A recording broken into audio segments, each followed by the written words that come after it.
Hi, this is Bruce and Tom from WaterBear in the Small Pond studio once more.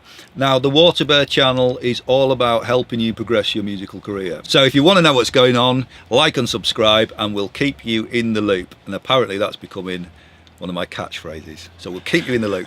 This week, Tom and I are considering the subject of how to resolve conflict in your band, particularly musical differences, and if indeed you should do that at all, could it actually be a good thing in some situations?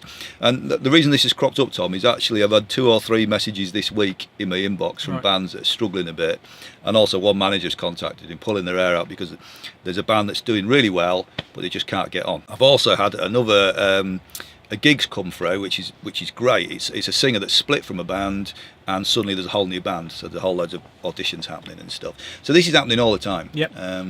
There are lots of famous examples as well out there of bands that have been touring together and arrive in different buses. Yes. Because they can't get on that well. So why does it happen? Why is it so hard to keep a band together and keep everyone chilled? I think it's such a creative thing. Everyone's got their own different opinions of what they want and their vision of what they want a record to sound like, a song to sound like, what's going to work, what's not going to work.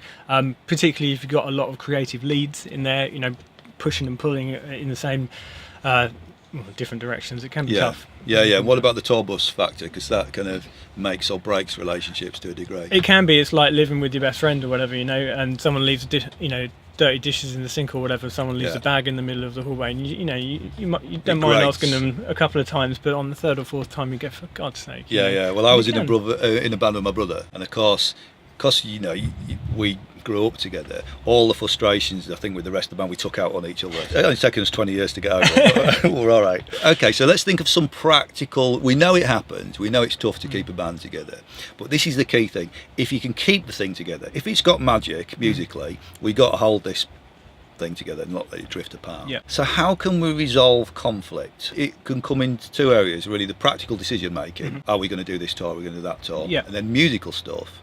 And I don't know what you think about this concept. I think nearly every conflict is resolvable for the most part, but the key fundamental is the artist having a common view of who they're speaking for and who their audience is. When I've watched a lot of bands over the years, that's been a fundamental that's very hard to resolve.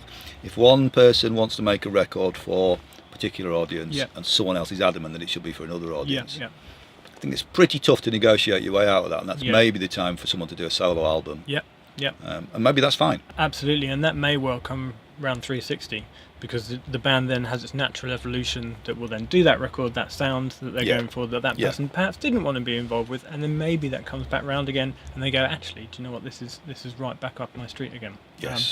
The other thing with what you're saying is that shared values again that we've talked about it in the past, and it's so important, are we making a record for someone else, or are we doing it for for ourselves? Are we doing it for what we believe in? Very good point. And if people come on board and like it, that's a bonus. That's what we've always thought. That's interesting. With our projects. I've always been slightly different, because I fly the flag for classic rock, and I know that I almost know the audience like my friends, and I'm almost got people. I'm making that record for you. You're thinking about what they would listen to. And it's for me as well, because I'm one of the crowd. That's the kind of thing. But the key thing is that you've put together a band with shared values, and so would I. And then you've probably preempted a lot of these problems.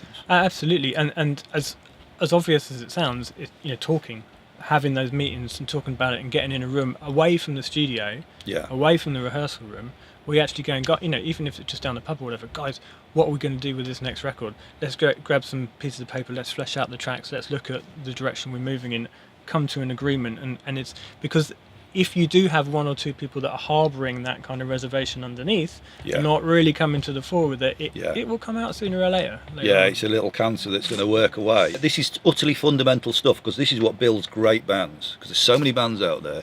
It's this level of reflection and this level of taking your music seriously that elevates those bands from the crowd, I think. Yeah, absolutely. And with the bands and the projects that I've been in, we've always had this sort of shared collective that we want to make this music for the people that are going to love it. We want to make a difference with the sound that we're making, but ultimately we can't make a record hoping that it will fit somebody else's demographic. That's what we've found, because then you're second guessing, and then you second guess yourself, and then you start thinking, well, should we do that because of this, or is that the cool thing to do, or is that and that can be a bit of a pit. Oh man, the minute you start doing that, I mean, Little Angels had it because we had the ultimate test of self-confidence, because Kurt Cobain released Nevermind, and what we were doing is suddenly, we were looking for a direction, and it's a very uncomfortable place to be, and ultimately the